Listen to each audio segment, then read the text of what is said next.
This What's Working with Cam Marston podcast is brought to you by Stella Artois Beer.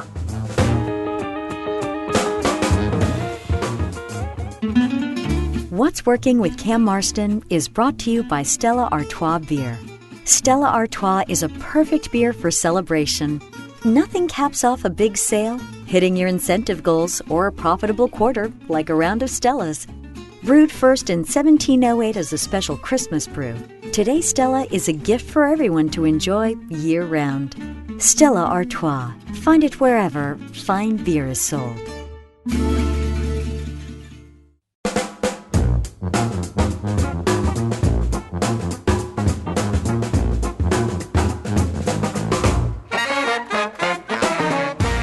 Welcome, everyone, to another episode of What's Working. I'm Cam Marston. What's Working is the show designed to bring you the trends shaping the workplace, the workforce, and the marketplace around you. We find the guests that can tell the stories of how their business is shaping and evolving and changing due to whatever it may be, with the hopes that something they say or something they've done will help you get a little bit better at whatever it is that you do. And in that effort, we try to ask questions that reveal the decisions they made and why they made those decisions. Today, let's get into this. In my hands right now as I do this is a bottle of whiskey. And it's unopened, but it certainly is in my hand. Standard Proof Whiskey Company, straight rye, it reads, aged in new American oak. The craft whiskey business has exploded. And I guess maybe it was last year, we had Clyde May's whiskey on the show. Well, this time we're bringing a new whiskey purveyor that has created a product targeting largely the millennial marketplace. So here's my whiskey story, and then we'll get into what it is that we're going to do on this show.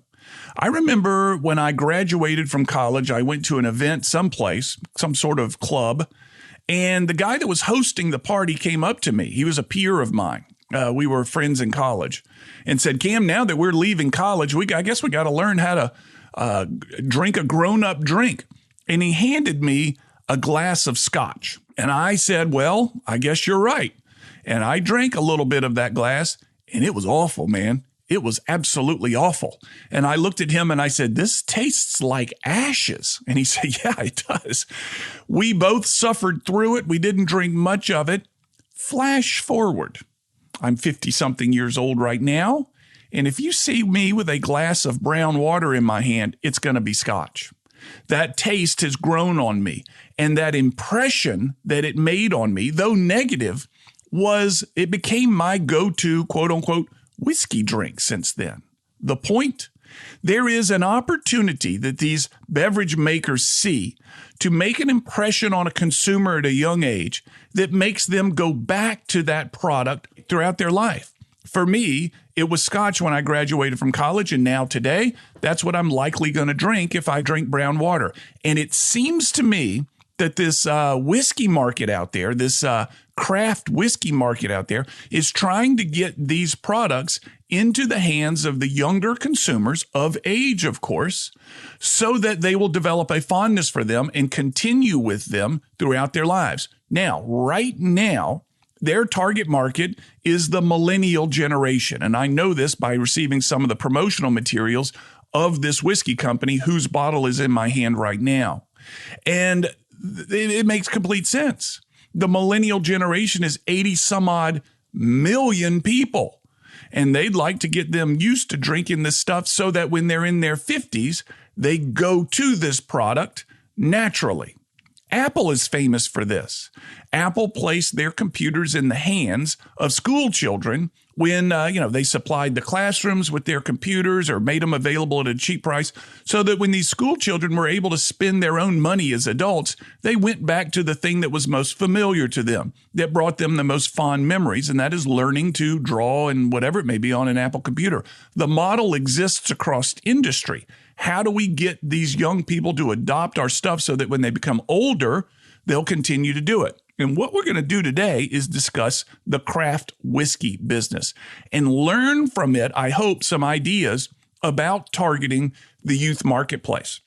The organization that's going to be on the show today has done extensive research in how to do this, both in the design of the label, to how they're talking about it on social media, to how they're getting it into the hands of the bartenders.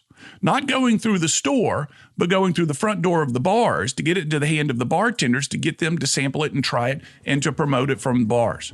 If you're in a marketplace where convincing a young consumer to try your product is important to you, then this show is going to be right up your alley. You may not sell whiskey. You may not sell anything like that. But if turning the mind of the young consumer towards your product is important and will lead to future sales when they're an adult, then you're in the right place. You're listening to What's Working. I'm Cam Marston. We'll be back right after this break.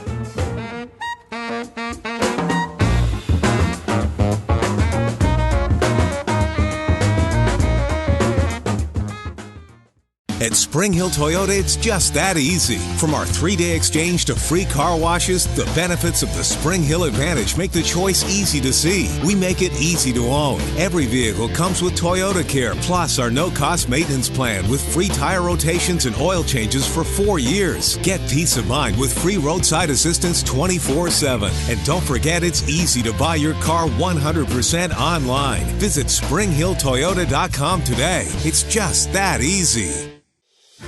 I'm David Nelson, brewmaster and owner of Braided River Brewing. We want beer that goes along no matter where the adventure takes us and that doesn't make us choose between great beer and drinkability. We're drawn to the Delta and united by beer because to us, the best way to celebrate the Delta is to slow down and savor the moments and the beer together. Come visit our tap room in downtown Mobile and ask for us at your favorite bar or restaurant. Visit online at braidedriverbrewing.com. When you make the right decision, it feels good, like picking the perfect accent rug or choosing a good night's sleep over an all-night crime show binge. It feels really good to make the right insurance decision, too. I'm State Farm agent Allison Horner, and that's why I'm right here in Mobile to help you select the right protection at the right price. I'll make sure you understand your State Farm coverages so you'll know what to expect if the unexpected happens. With me as your State Farm agent, it's easy to make the right choice. You can come by, call, or click AllisonHorner.com. When you want the real deal, like a good neighbor, State Farm is there.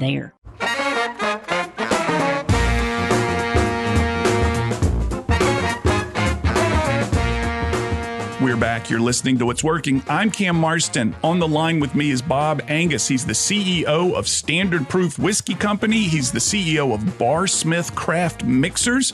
He's a former investment banker, private and equity investor turned entrepreneur. And Bob, I love this in your bio. You quickly realized after a career in technology marketing that you preferred working with products you could touch rather than trying to understand complex technologies. Thank you so much for your time, Bob. Welcome to What's Working. Thank you, Cam. I'm really excited to be here. I love your show. When you and I met a few weeks ago, we quickly talked in a very different environment, and I could hear from the things that you mentioned that you were onto something, or at least you had the belief that you were onto something by making these craft whiskeys. But I want to get the listeners a little bit of your background, which I think will lend itself to the significance of your decision to get into this. So you graduated cum laude from UCLA with a double major in history and Italian. You got an MBA from Columbia Business School. I mean, you've got quite the resume in your background, and then you have chosen this business. Give me a little bit of background of what you saw and why you chose it. Yeah, absolutely, Cam. So I had been an investment banker and private equity investor in the consumer product space for a number of years, and actually had left that business and was doing some consulting work on my own. And one of my former clients and I decided that we would try and buy a business. And so we actually accidentally got into this space of all things. We bought a cocktail mix brand that we've since shuttered and started a new brand in its place. But one of our thoughts was if we could get into a space that was interesting, we could expand through that distribution channel. So by getting into the cocktail mix space, we were able to uncover the burgeoning craft spirits market, which 5 years ago was I wouldn't say in its infancy, but it had been just starting to take a foot. And, now every city seems to have craft cocktail bars or did before the pandemic. Yeah. And we were seeing that as a future opportunity and wanted to get into the space. So started with cocktail mixes and eventually launched our craft whiskey brand. So did you see that? Did you do some demographic research on this and say, hey, I see an opportunity to make an imprint, and I'm looking at some of the marketing materials you sent me in advance on the millennial generation, this massive generation of 80 million people that once they buy into something, authenticity, taste, whatever it may be, stay with it through their lives. Was there some sort of motivation to make an impact at a young age on your consumer? Absolutely, Cam. So what we had seen when we were doing research to get into the craft whiskey space was a number that kind of blew my mind at the time. And that was, of all alcohol purchases in the United States, 35% of them are made by that millennial consumer. And that's an age group that I'd loosely say is kind of somewhere between 25 and the early 40s. Yeah. And so that consumer is very different than someone like myself. I'm kind of in my mid 40s right now. But that consumer, they demand authenticity. They really want to feel like they understand a brand and can be intimate with it. And it was harder for them to do that with the spirits brands that have been around for 100 years and are large. So they were really attracted to these younger brands. And that was why the craft movement really started gaining foothold. But when we saw that number, we realized there are just not enough brands in this space. And there is a huge consumer population. And one interesting stat is, when we started our business and our distillery, there were probably 400 craft distilleries in the U.S., and now there's close to 2,000. Oh, my goodness. It just has exploded as a market, and it's really an answer to the consumer desire in that space. One of my buddies is in the beer distribution business, and he talked about the microbrew world and said in the future, and this was years ago, and he proved to be right. He said in the future, everybody's going to have their local beer, not their favorite microbrew, but their favorite local microbrew. Do you foresee that as a part of the craft whiskey business, that everybody has in Nashville, we drink this because this is made down the street, some kind of a hometown connection to it? Is that the future? I think to an extent it absolutely is. I mean, I think what you're seeing with this market is there certainly is room for each city of size to have their own 1, 2, maybe even 3 distilleries that they're proud of, that they share with their friends. There's nothing, in my opinion, like bringing over a nice bottle of whiskey or wine to a friend's house and introducing them to that new product. And so we hope that we can be that. And what that has done for us is we've been able to expand outward from Nashville. And so on the whiskey business, we're in about 10 states. Most of them are kind of resonating out from Nashville, so we're in Kentucky, we're in Indiana, and we're trying to be that brand that you share with friends and that kind of gains distribution, but we're not going to be everything to everyone either. Yeah. So one of the comments that I heard in regards to marketing to millennials, and I'm interested in your reaction to this, make your brand hard to find, which seems absolutely contrary to every advertising, marketing, promotion principle out there. Make your brand hard to find. You make your brand ubiquitous. But it sounds to me with a craft product, you can somehow make your brand hard to find. And when they discover it versus having it thrust upon them, there's a greater pull to it. React to that for me. Well, we've seen that in our reality for sure. So we have a distillery in downtown Nashville, and we mess around and do limited releases, whether it's a long-aged product or a product aged in a unique sort of barrel. We'll do these limited releases, and really we do them more to keep things interesting for us, but they've become the reason people are coming in. So they'll come in and say, "Oh, I heard you have this 6-year-old whiskey at barrel strength. We want to try it." And we've just run out, of course. And so luckily they'll stick around and try other things, but it's those things that are hard to find that come in very limited quantities that people get so excited about. And we've had to start looking at that as an integral part of our business and something that we need to continue to innovate on and do in a very small way. As you said, I think scarcity is important to the consumer. They want something that not everyone else has. Well, I want to draw that comment into something that I've become aware of recently. My buddies Jamie Sandifer and Mark Sawyer with Sandifer Wealth Management. They are a kind of a boutique, a high-end, a beautiful financial services company out there. They do great work. They've been in business since 1982. They're a couple of CFPs, which is a really high designation. Every time you turn on the TV, you're going to see an ad from a national financial services provider, but I find that the local ones, the small ones, have a lot more customer service, a lot of family atmosphere, which is certainly the case with Sandifer Wealth Management. They, like you, are a big fan of people betting on themselves, betting on their own outcomes. Tell me the decision process it took for you to say, yeah, I'm going to invest in another company, to I'm now the company and I'm going to bet on me. What was the change of mindset there? Well, and I think the parallel is really similar. I mean, I think you can't be everything to everybody in whiskey. There are certain demographics that want that, and then there's certain demographics that want something that is unique and is kind of more tailored to that person. So I think that analogy you made is pretty similar and very interesting. I was an investment banker and I really enjoyed working with clients, but I had kind of a transactional lifestyle with them where I would be with them for a part of their journey, but not their complete journey. And I think that drew me to entrepreneurship, to actually being on the other side of the table and continuing along that journey with a company for a long period of time. And so it was really interesting. Once I finally did get into the other side of the table and being an entrepreneur, I felt like some of the advice I'd given over the years was a little tone deaf, because you really have to be in it and living that business every day to understand the ramification of, high level strategic decisions in a very different way. And so it's been a lot of fun to be more of an entrepreneur and to try and build something from scratch. And I certainly have so much respect for anyone that can start and run their own business. Were you a whiskey fan prior to entering into this business? I was, but I don't think I was necessarily, we call them whiskey nerds, and whiskey nerds know everything there is to know about whiskey.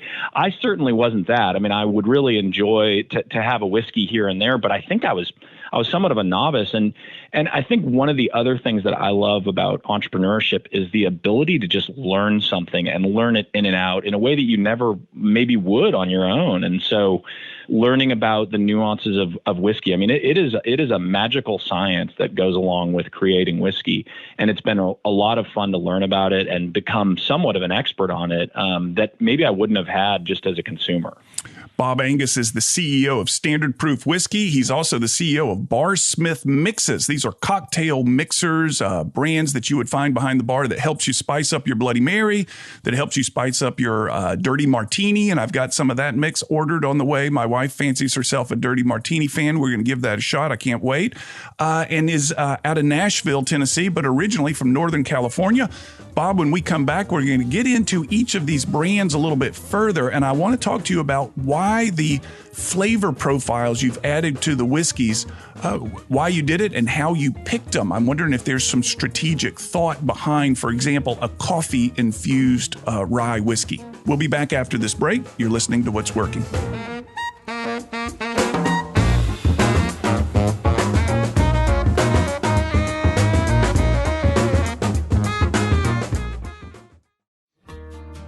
I'm Matt Armbruster with Ransom Ministries. We help people in our community that most others have given up on. Please donate your unwanted electronics to Ransom Recycling. We teach life skills, job readiness, and job creation through our electronic recycling program. We take anything with a cord. Find us at ransomministries.com, or you can call us at 251-751-0044.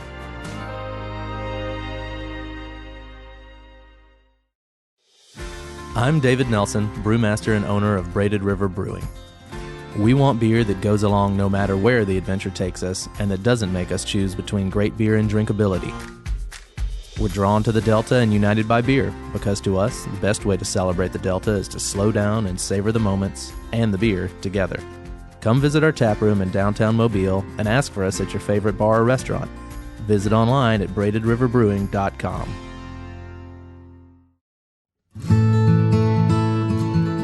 It's Cam again with another strategic planning tip. When you begin the strategic planning process with your team, it's a good idea to write down what your age will be when the strategic plan is fulfilled. Me, I'm a fan of a 10-year planning process, so I have people write down their age in 10 years in big numbers at the top of their page. I ask them to write down who they'll be financially supporting in 10 years and who else living in their household will be earning a living in 10 years. This usually gets some chuckles, but it grounds people into reality. I then ask what they'd like their work schedule to be like.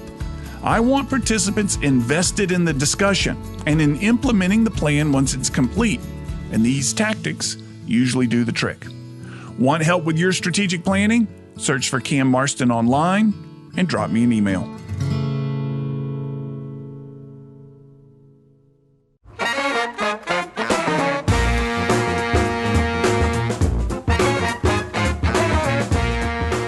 Bob Angus is the CEO of Standard Proof Whiskey, also the CEO of Barsmith Mixes. He has a heck of a background. He's living in Nashville, Tennessee right now. The Barsmith Mixes are distributed across the country, Bob, in some pretty big organizations or retail locations: Target, Walmart, Publix, Harris Teeter, Total Wine, H-E-B, ABC Wine and Spirits. Really impressive. But what I want to talk about right now are the flavor-infused whiskey. Help me with my terminology if I get it right.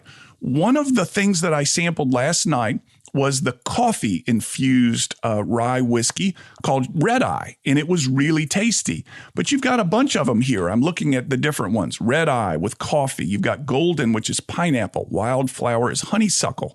Pecan, ginger, mint. Tell me about that.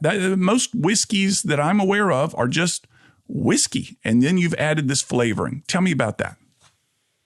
Yeah, absolutely. So the background of this brand is it actually came from a number of bartenders that we worked with here in Nashville, starting on our cocktail mix brand, doing formulation work, et cetera. And when we were in their bars, we noticed that they had all these really cool infusions sitting on the back bar. So I don't know if you've ever been in maybe a Mexican restaurant and you've seen the tequila with the jalapenos kind of resting in the tequila. Yeah. Well, we thought, wouldn't it be neat to take some of those infusions that these bartenders make and figure out a way to bring them to consumers? And so I love that Redeye was one of the products you tried first. So that was actually the first product we ever launched. And what we found was a lot of people would go and they'd have brunch and they didn't maybe like a Bloody Mary, but they loved coffee. And so we started messing around with how could we make an infusion using coffee. And we tried vodka and the vodka had no flavor. We even tried bourbon and the bourbon didn't have enough of the oomph that you needed to match with that bold coffee flavor. And so we finally found rye whiskey, which is what is the basis for all of our infusions. And we matched rye whiskey with coffee. And so what we do that's different than other, call it flavored whiskeys, you see the cinnamon flavored whiskeys and things like that, is we actually take natural ingredients. So the Redeye that you mentioned, we take whole bean and ground coffee and we rest that in rye whiskey for 12 weeks. And then we filter it out using a proprietary process that we've come up with to get all of the kind of small matter that comes from coffee out of the whiskey. And yet the flavor stays in the whiskey and it just has a beautiful kind of nose and taste to it. And we've done that with all of the other products that you mentioned as well. And it just makes for a unique product. And it's something that we found the consumers really enjoy because it is different than the other products in the market. Rye whiskey historically, now here's how little I know. If a little knowledge is a dangerous thing, then I'm about to be a thermonuclear bomb, okay? So I have a little knowledge here. But why rye whiskey, in my recollection, seemed to be kind of it was never a premium whiskey. It was also often the least premium whiskey, whatever that term may be. And you had to really want it. You had to really like it and you had to ask for it. But it seems to have made a comeback to now moving more premium. Yet another one of these things that are often cast aside and looked poorly upon that ultimately revive themselves and become a premium item. I think of gumbo. I think of red beans and rice. These meals, these dishes that historically have been what people eat when they have nothing else to eat.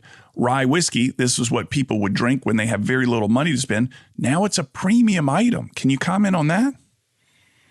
Well, so Cam, here's a really cool and interesting story. So pre-prohibition, before, prohibition was when all alcohol was outlawed, right? Pre-prohibition, the only whiskey in the United States that people drank was rye whiskey. Oh, really? And so it was the most popular whiskey back before prohibition started. And what happened pre-prohibition was the old fashioned was created, the Manhattan was created. And so the original recipes for these cocktails used rye whiskey. Then prohibition comes along and everything gets shut down and people kind of relearn how to make whiskey once prohibition is over and bourbon becomes popular and Tennessee whiskey and things like that. But what's happened in these craft bars and restaurants that we talked about earlier is they're reviving these old traditions and they're saying, okay, if the old fashioned was originally meant to use rye whiskey, we're going to use rye whiskey. And that has been the catapult for this category to start growing. And rye whiskey is now, of the whiskey categories, the fastest growing. It was a small category to begin with, and now it's kind of, still smaller than Tennessee whiskey and bourbon, but it's really growing fast and people are excited to try it. It's got just a different flavor profile. It's more of a kind of a nice heat on the back of your throat that you get, a little bit more spice, and people really enjoy it. Well, that's exactly what my wife and I discussed last night when we trade. I'm looking at the bottle here, Standard Proof Whiskey Company, straight rye. And those are nearly the exact terms she and I shared when we tried this last night. It was really, I was surprised at how good it was. My experience with rye whiskey has largely been in a drink called the Sazerac, which you get at you can get in New Orleans. You can get them anywhere. But I used to order them at the Carousel Bar over at the Monteleone in New Orleans because that's what you did there. At least that's what I did there. And I could taste that rye whiskey and it was just overwhelming. What I had last night was really tasty. And as much as I prefer a Scotch, I said, I'm putting this in on the shelf where my scotches are so that when I want something different, I can sip on this. I'm a neat Scotch drinker, and we tried this neat, and it was really good. And I say that, I don't mean to be condescending, but I was really surprised and encouraged by what it tasted like. Now, let me talk about some of the other bourbon producers, the big dogs in our world. Are they seeing this rye whiskey now kind of stepping on their grounds? Is Jack Daniel's going to come out with a rye? Is Maker's Mark going to come out with a rye? Maybe they have them already. Well, yeah, it's interesting that you mentioned Jack Daniel's. So Jack Daniel's a couple years ago did introduce their rye whiskey, and it's great. I mean, all of the different whiskey companies, I would never say a negative thing on because they make great product. But Jack did launch a rye whiskey. There's a number of other of the bigger brands that do have rye whiskeys now because it is a category that's important. And actually, it's one of Jack Daniel's fastest growing parts of their business now. So I think what's happening is your experience is not super unique. People are trying it for the first time or the first time in a long time and saying, you know what, this is pretty good. And I think part of it is just part of the maturation process that we're all going through of now we're trying different kinds of whiskeys, whereas before maybe you'd only try one. And so you're becoming more adventurous in your palate and you're finding these things that are slightly different and you really enjoy. And some of them you like and some of them you don't. And the ones you like, maybe they'll go sit next to your Scotch. Yeah. Well, it's where it is, man. Well, it's right in front of me right now, but that's where it's now on the Scotch shelf. Talk to me about shelf space and the significance of shelf space in introducing a product like this to the marketplace. I know when someone wants to get in the grocery business, they have to really fight to get shelf space and many times pay to get shelf space. Is that something you guys are going through? It's a little bit different. We with our cocktail mix brand, we're in the grocery world and know that very intimately in terms of the way that it can be challenging to get shelf space. And I think that's the case as well in the liquor store world where we sell most of our whiskey. I think what's interesting about liquor stores is there are a few key players that are national that have numerous locations. But the liquor world typically is that single store owner that has a passion for it, or maybe it's a family business that's been in the family for generations. And so what we have found is the selling is a lot more one-to-one. And so where you may not have traditional slotting, there are oftentimes things that you need to do to be important to them, whether it's put a display up in the store or do a demo where someone can sample the products for consumers.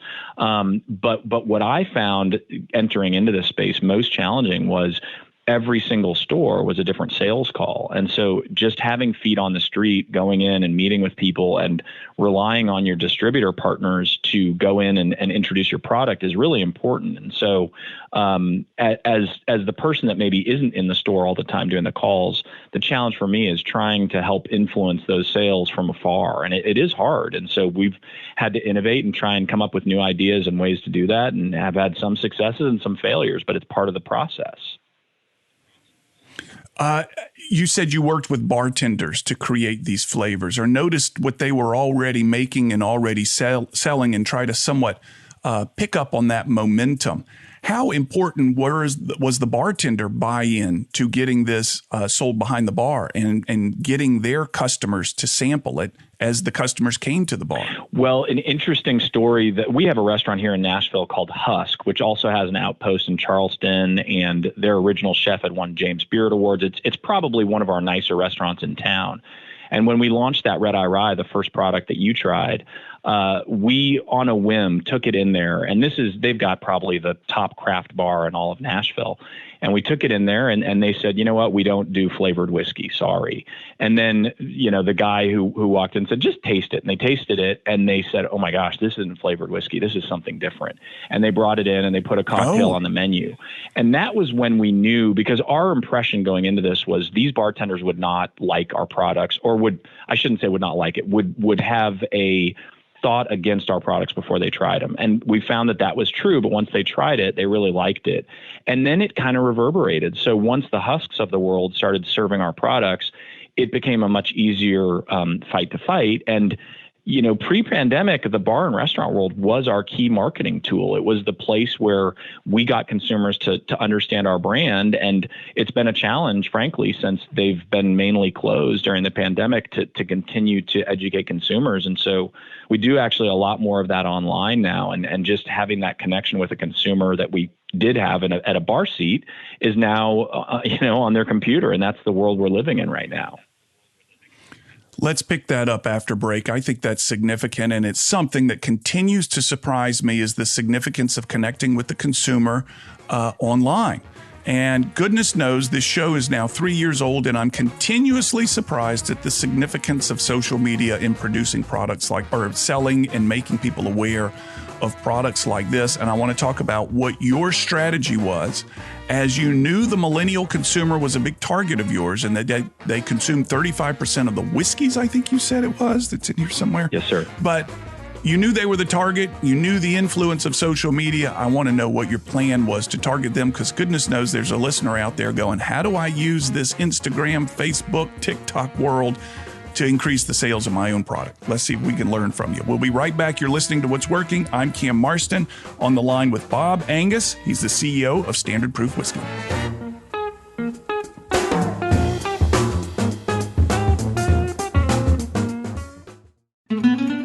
What's Working with Cam Marston is brought to you by Stella Artois Beer. Stella Artois is a perfect beer for celebration. Nothing caps off a big sale, hitting your incentive goals, or a profitable quarter like a round of Stella's. Brewed first in 1708 as a special Christmas brew, today Stella is a gift for everyone to enjoy year-round. Stella Artois. Find it wherever fine beer is sold.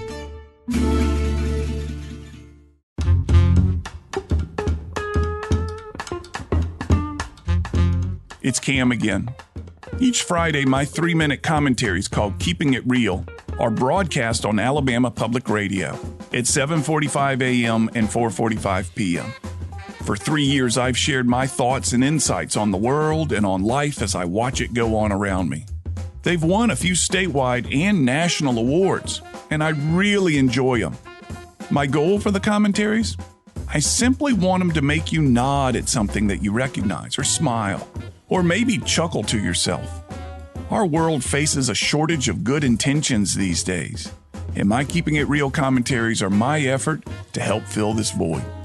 Search for Keeping It Real with Cam Marston in your Facebook search bar or on your favorite podcast app. And I hope you enjoy them.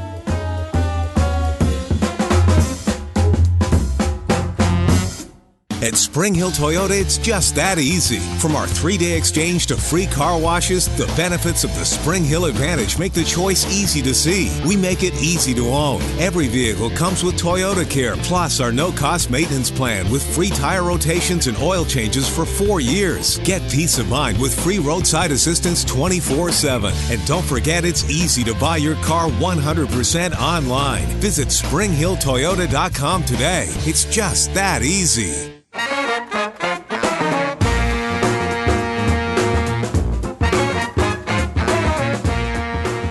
Standard Proof Whiskey Company was launched in 2019, currently distributed in 10 states as one of the fastest growth whiskey brands in Tennessee, and is exclusively focused on rye whiskey.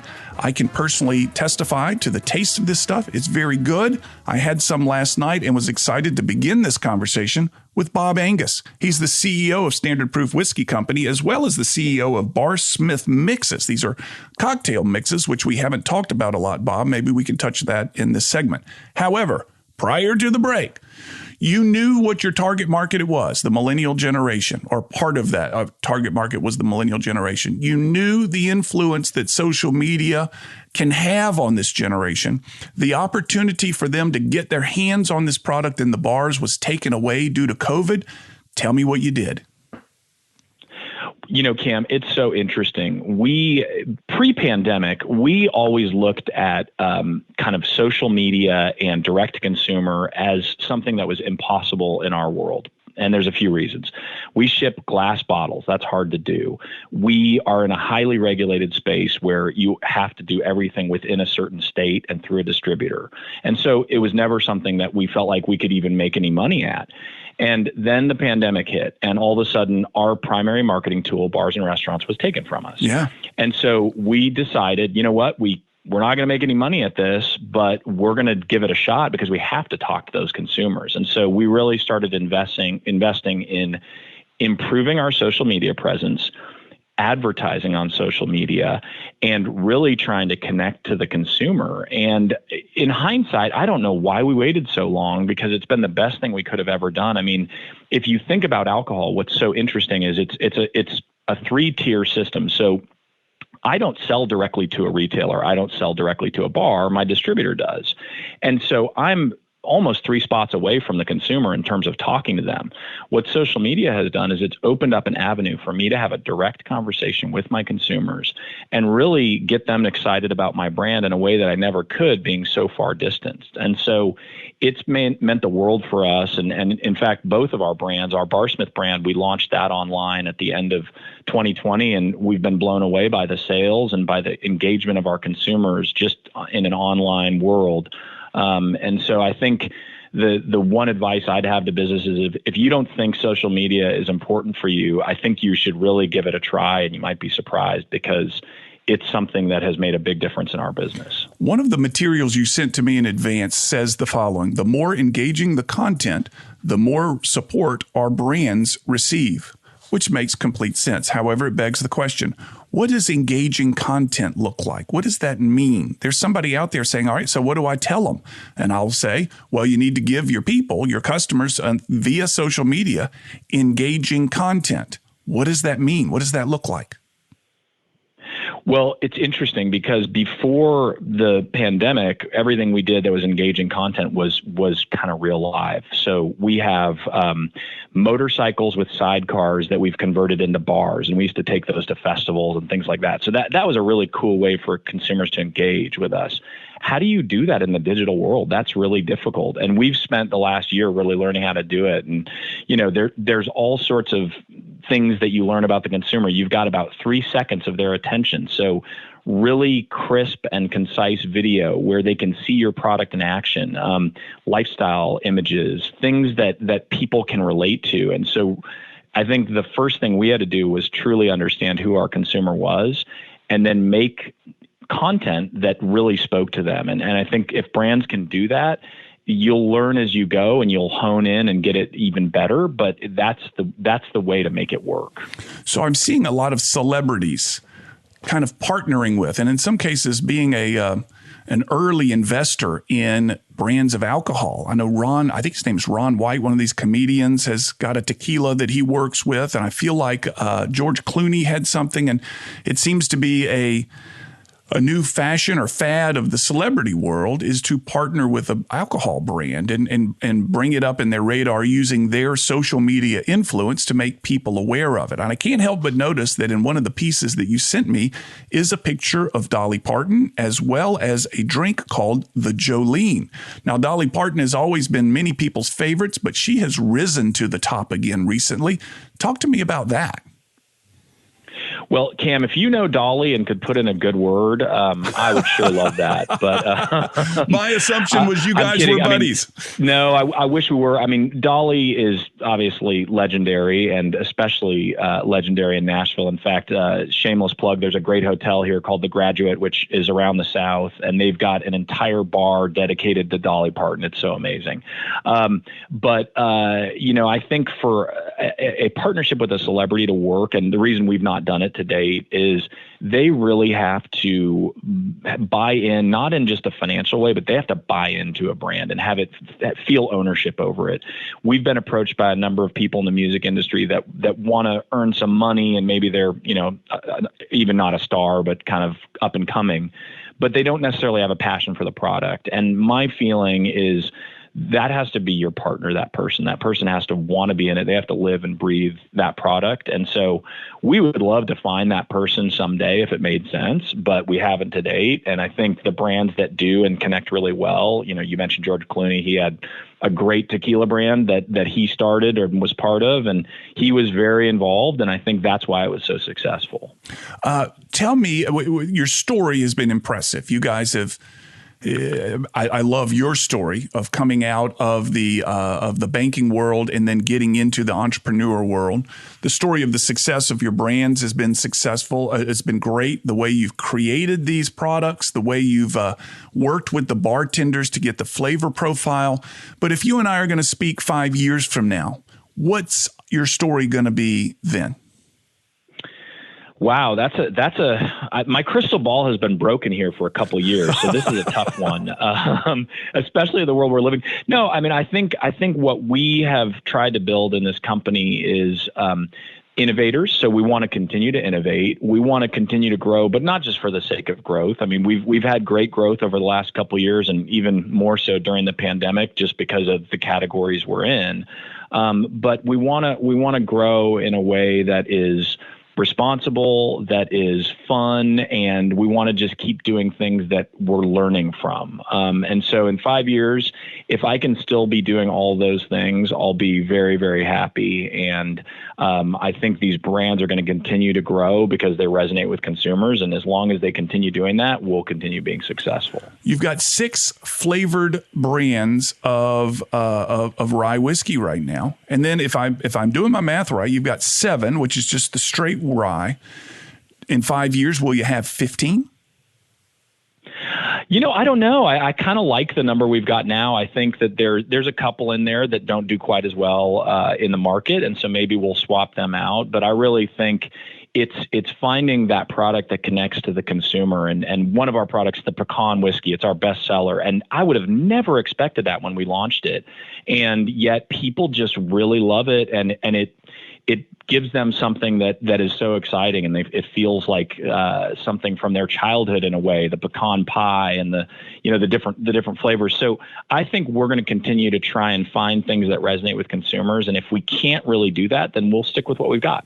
So somebody comes to your house, Bob, and they say, "Gosh, I know what you're up to, Bob, and I'm really impressed by what you do, but show me the highlight of what it is that you do. Make me the drink that will convince me that this is the only whiskey I should ever buy." What are you going to make them? Oh, that's such a hard one. I think what I would probably make, I mentioned the pecan, but I love a pecan old fashioned. And so I would just take our pecan, I'd put it on some ice, maybe add just a little tiny bit of simple syrup and some bitters. I'd stir it up. I'd hand it to my friend. They'd have a sip and they'd smile, and we'd maybe have two of them. They'd leap up out of their chair. They'd jump into your arms. They'd hug your neck, and they say, "This is the drink I've been waiting for my entire life. This is the best thing I'd ever have." I prefer my ending to your ending, and then you'll have another one after that. I like your ending too. That sounds great. Yeah, it's a very compelling story. Once if you can get them to change their movement, I mean, literally change the way their body looks as a result of your drink, you've won. You've won in a big way there. Well, I've enjoyed the conversation, and I'm pulling for you, man, and I really am. I know there are people that are listening here that are wondering how they can get some of this stuff. How can people find you? Absolutely. So standardproofwhiskeyco.com. You can find our products both in terms of where the stores are and where you can find our distillery. So that there's a wealth of knowledge there in terms of where you can find Standard Proof Whiskey. And then barsmithmix.com is where our cocktail mix brand is housed, and you can buy that online. We're also, as I said, sold in Publix in Alabama, so lots of choices to find. I see in your Barsmith mixes you have Nashville Hot Bloody Mary, you've got Hatch Chili Margarita, and a number of others as well. Like I said, the Dirty Olive mix. How do you figure out which Barsmith mix to make? How do you figure out where to focus that? Well, so we started with kind of the core traditional items that you would think of. You know, we've got an old-fashioned mix, we've got a simple syrup, but a lot of our innovation actually came from our big customers. So Total Wine & More, which is a large national alcohol retailer, they said, we want a spicy Bloody Mary, but we want it to be different. And we said, you know, Nashville is known for its hot chicken, its spicy food. Let us make you a Nashville spicy Bloody Mary. And we did that. And it was just a huge hit. And for those that like spicy Bloody Marys, this is just that perfect mix of spice, but it's not just burning your tongue off. I mean, it's very spicy, but it's not numbing. It's more flavorful.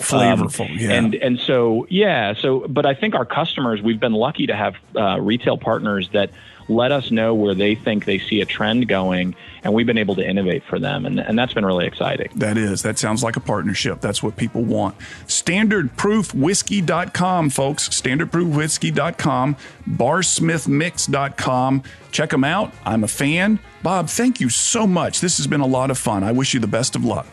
Cam, thank you. I've enjoyed talking to you. We'll be back after this break with final comments. You're listening to What's Working. I'm Cam Marston.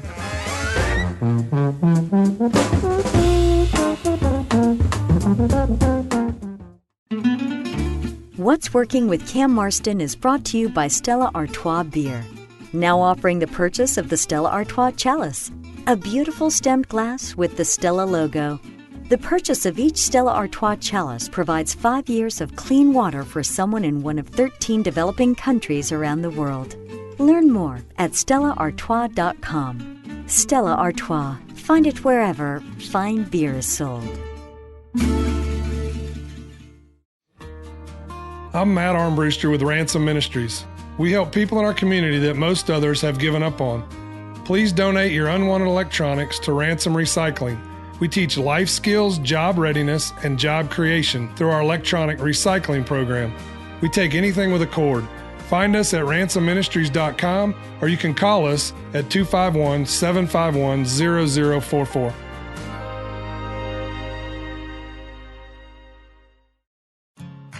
Think about your home. What do you see? Do you just see 2 stories, or the stories of your toddler's first steps? Now think about your car. Do you see an odometer reading, or your kids reading in the back seat? Other insurance companies just see a house. They just see a car. But a State Farm agent sees what your home and your car really mean to you. So why not give them the protection they deserve? You can reach me, State Farm agent Allison Horner, at AllisonHorner.com.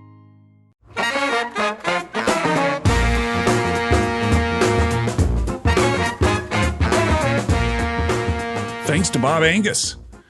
It's a treat to talk to somebody in about a product, about a niche product that, from what I can remember, didn't even exist, let's say 5 years ago, 6 years ago, which now has just flooded the marketplace. And it seems like with each passing year, new products, new sophisticated products come out of the woodwork and really do well in such a short amount of time. And maybe that's a naive point of view. Maybe it's always existed that way. But goodness knows, craft whiskey is not something that I thought I'd be talking about when I began this radio show 3 years ago. And now these craft whiskeys can be found in so many different places. And here's an observation. I find somebody that has changed careers to get into something different. These people are much more excited and on fire about that second career. The first career taught them what they liked and didn't like. And when you see people change like Bob did, it really taught them what they didn't like. And when they go into that next career, they're on fire about it. They have so much to say. They have so much that they want to learn. They have so much that they want to share. And in my experience, they tend to make a better interview because they have a different perspective now. They know this is what they want to do. This is what they want to pursue. And I absolutely love that. I wish Bob and his company the best. I'm grateful to have found them, and I'm going to enjoy sipping this stuff for a while to come. Incidentally, he said the Redeye whiskey, after we ended the call, the Redeye whiskey that I sampled the other day, the coffee infused, pairs well with cigars. Oh, baby, you don't need to say much more than that. So we're going to wrap it up, and I'm going to put on another commentary. This is last week's commentary called Fix 'em. Before I do that, listen, if anything I said about Jamie Sandifer and Mark Sawyers at Sandifer Wealth Management piques your curiosity, give them a call, 251-340-1984, or find them at sandiferwealth.com. Show's producer is John Thompson with Ion Digital. Have a good week, everybody. Now, last week's commentary. On this week's Keeping It Real, Cam Marston recounts a call with a client who needed Cam to come lead a seminar designed to fix her team. Here's a summary of a client call I had the other day. Cam, the woman said, my employees aren't grateful enough for what I do for them. And my new hires expect to be put into leadership positions within a year of being hired. And if they don't get promoted, they quit. When I correct them on anything, their reply is that the mistake is not their fault. It's that they weren't trained properly. Cam, she said, I need you to come and lead a workshop that will teach my people how good they have it, especially compared to the types of jobs I had when I was their age. I need you to come in and, well, fix them. The amount of time I spend getting paid by my clients to try to fix their people is shocking. It's extraordinary the amount of effort that we spend trying to fix other people.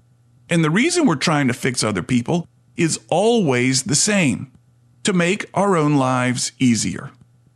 I have it all figured out, we say. It's the other person. It's my team, it's my spouse, it's my colleague who needs the help. Fix them, or teach me how to fix them. Well, here's some insight I've gained in my half-century of living. It's hard, it's very hard to fix people, especially if they don't want to be fixed, or they don't think they need to be fixed. You can only fix yourself. And believe it or not, it's much easier, and frankly, it's much more fulfilling. Fixing people is akin to grooming talent. If the talent isn't interested in being groomed, you're wasting your time. Parents like me are the worst. We spot a glimmer of talent in a child, and we throw our kids into lessons. We hire coaches, we hire special tutors, on and on. The remnants are everywhere. Not far from where I sit right now is an electronic keyboard and an electronic drum set that remain untouched by a child who showed some budding musical talent.